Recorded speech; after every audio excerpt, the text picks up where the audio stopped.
Nostalgia Hoops, Nostalgia Sports and Culture. Shout out to everybody tuning in. We talking WNBA today, and we talking none other than the college phenom Sabrina Ionescu. Now,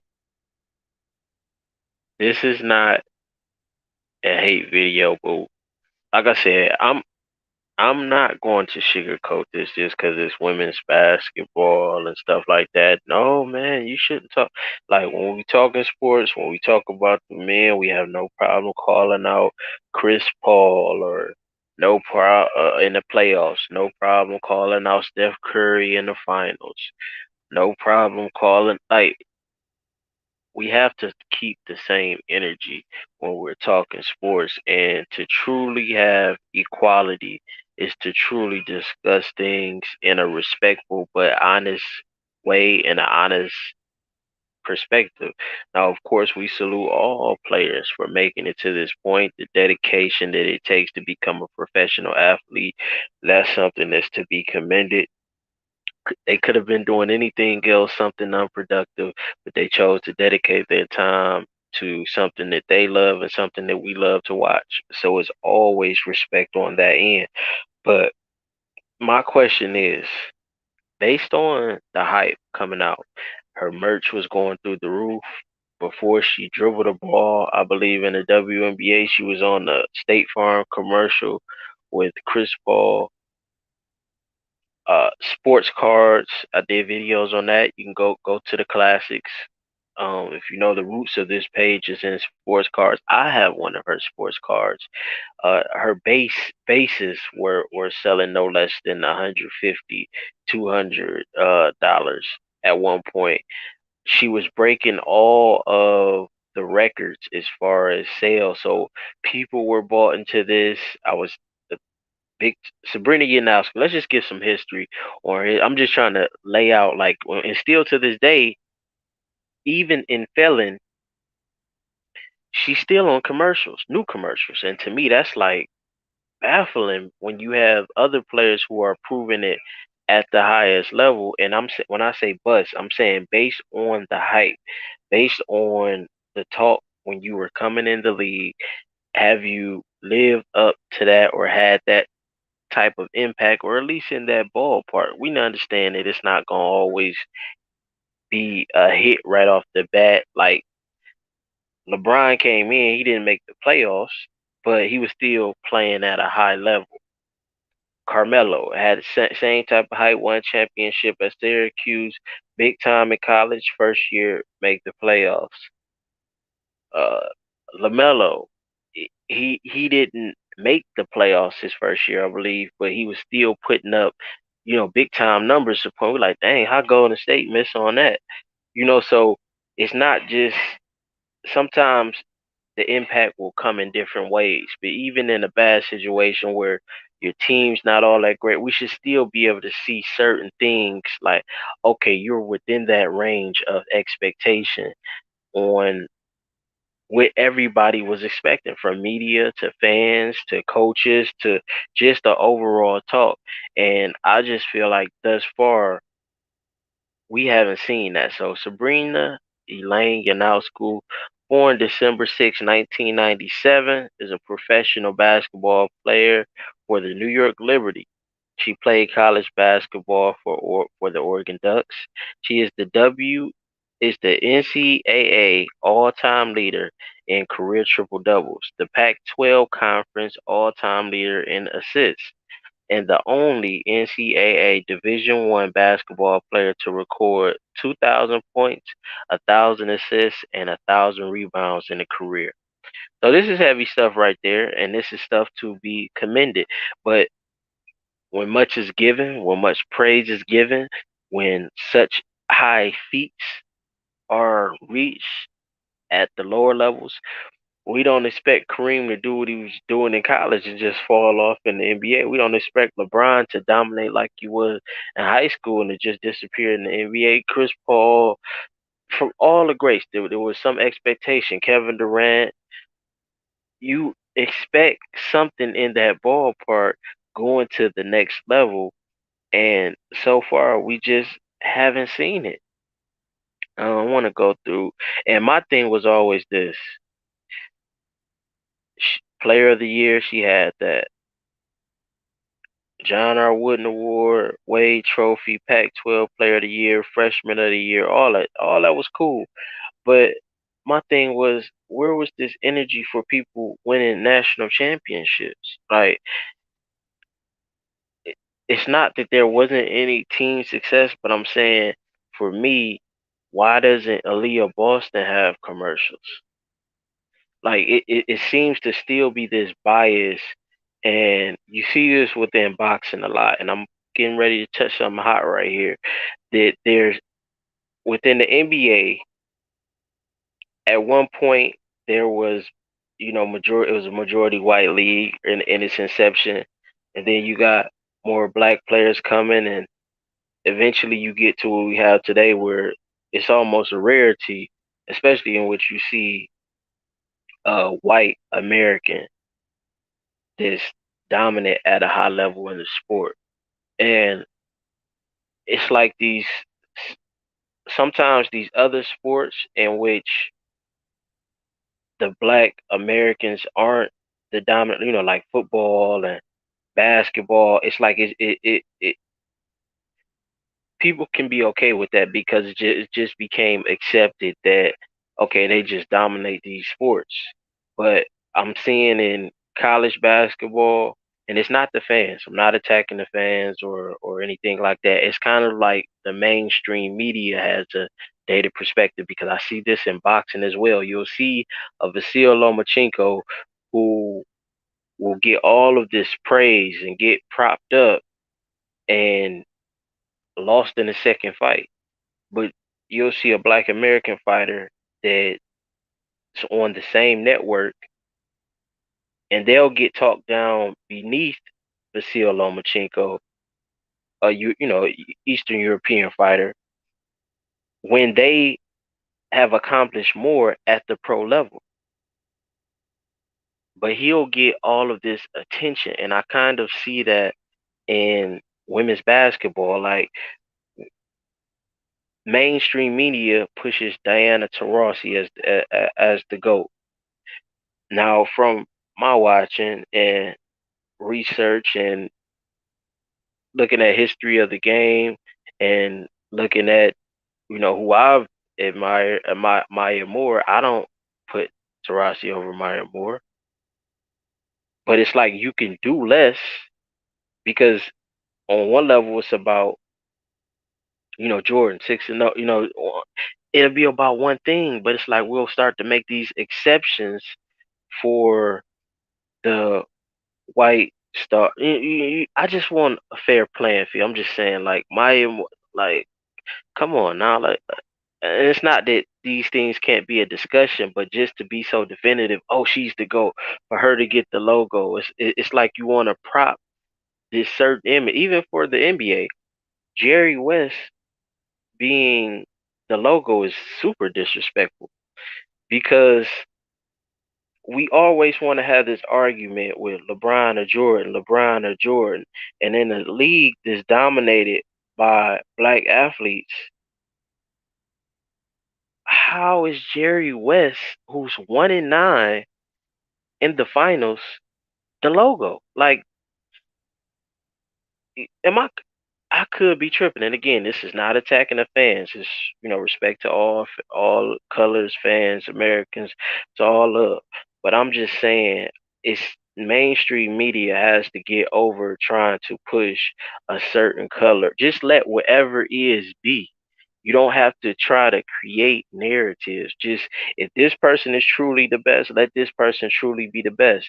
Or if this person deserves a commercial, regardless if they're yellow, black, pink, blue, green, then let them get a commercial. Let's not try to get, or just because in this other sport or the male version of it, these players from this certain region or this certain background tend to dominate it. We want to still kind of hold up the balance, or prop up one group over another group when it comes to certain opportunities. And we see Asia on commercials and stuff like that. But I'm just saying, at this point, At one point coming in, Sabrina was deserved her opportunities, but right now I don't want to see her on any more commercials. I don't want to see her on commercials. She doesn't deserve it. They're 1-7. We seen Ryan Howard come in and she's making an instant impact. I think she's in the MVP conversation. And we know Asia's dominating and she'll probably end up getting it, but I think it's an argument to be made that she's doing it with less talent. So why isn't she in commercials, or why isn't she given that same type of attention? And we have, it's not us, but mainstream media. You have to just stop creating this division. And I know some people, they won't see it. Oh, why you even talking about this? Why you bringing it? I'm not the one that point. I'm gonna call everybody out. You get some smoke. You get some smoke. You get some smoke. You see me give uh Liz the smoke in the other video. So it's free smoke for everybody. If I see some BS going on one way, I'm calling it, and if I see the BS go on the other way, I'm calling it. Same thing we seen with the player of the year. Caitlin Clark was balling, getting busy, but when you really look at the thing, should it really have been a conversation? Like if you switch roles and you put Caitlin Clark in Aaliyah Boston shoes and Leah Boston in Caitlin Clark shoes, I don't think it would have even been a conversation. I think it would have been just like how Paige wanted and Caitlin was better in some category. It just would have been more clear cut, but it started to feel like it became closer and closer, and I think that's mainstream media's infatuation with propping up, because in this sport, on the women's game, where the men's game is just dominated by one group, and then the women's game is still you got your white stars, your black stars. So I just see more of a tendency to try to hold on to the last of that because you don't see any of it. And like I said, I don't have no problem with whoever's the star. We don't come up looking at like you'll see some of the like Shannon Sharp tell you Larry Bird, my favorite player. Some of the biggest Birds, Lucas supporters you see on TV.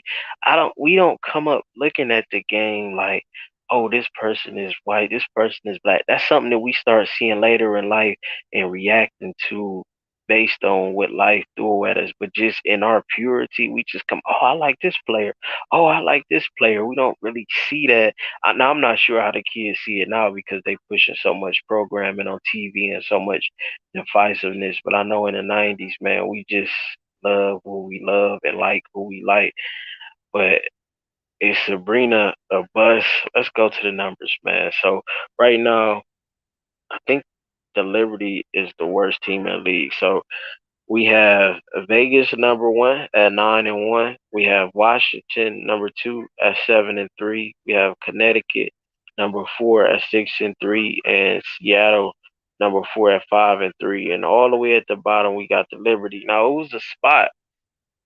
I want to say I covered that and did a video on that game, and I watched that game. It was on TV where Sabrina had a game. Like she'll have a clip, like, oh man, where you can see what people saw with her coming in the league, but it's just not enough consistency at this level. And I think with the type of hype that she had, she was poised to be the one. The stage was set for her to be that. Hollywood got behind her. Players were talking about it, and we're seeing this build up with Caitlin Clark. So it's gonna be this Caitlin tapping in. It's the same type of pressure on you because even though Leo Boston won Player of the Year, she wasn't the one really getting that big attention on like the mainstream level. Who you really hear, we're seeing the highlights, the Twitter going viral. Now that's more organic. I can get with Caitlin's. Caitlin's I don't really fall all the way mainstream media because when the Twitter stuff and people just into pulling from 30, that more men style of the game being played. So I understand hers a little bit more, but it still was a. I'm not really blaming Kate. I like her game, but I'm saying it's gonna still be that same type of pressure on her to carry it.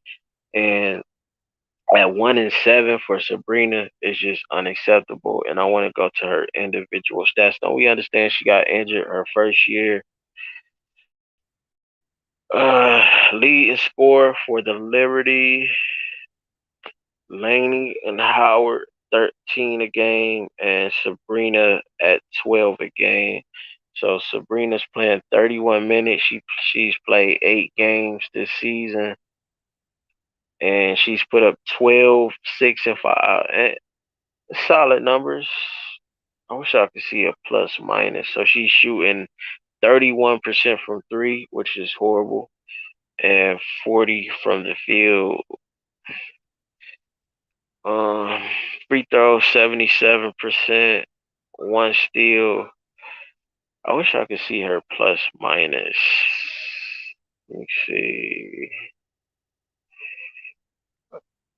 Try to find that WNBA plus minus. So first season 3 games, which is not really this is not really counting, but it's 18, 4, and 4 in 3 games, which is she would have stayed on that trajectory in 26 minutes, it would have been, living up to potential, especially for your first season. 2021 second season, she played 30 games and she averaged 11, 5, and 6. 5 and 6 is solid. Want to see more on points, but I think you still give a pass just coming back off injury to a certain extent, which is understandable. But now coming into the third season or second, 8 games, 12 points, 4 assists, and 5 rebounds, and 1 and 7. So it's just not good. It's not good. We got to be honest. Got to call it fair. If it was men's basketball, it probably be all talk of the TV. Same way they was coming at Lonzo tearing. Like, we just expect more. That's it. We expect more. And for me, when I see you getting certain opportunities and I feel like other players may be more deserving, I'm going to speak out. It is what it is. Like I said, it's 420. I got smoke for everybody. Nostalgia hoops, nostalgia sports and culture. Let me know what you think in the comments. Am I tripping? Am I wild? Maybe I had a little bit too much ice mountain water today. Maybe I'm over ODing on the water. So let me know if I'm tripping in the comments. You'll step on that like button and get Ryan Howard some commercials ASAP. Stay Farm. Keep that same energy. Gabe, Sabrina, opportunities, cut the check, and she did improve it on the mainstream level. Get that Black Queen in Atlanta a commercial. Stop with the hate. Stop with the disrespect.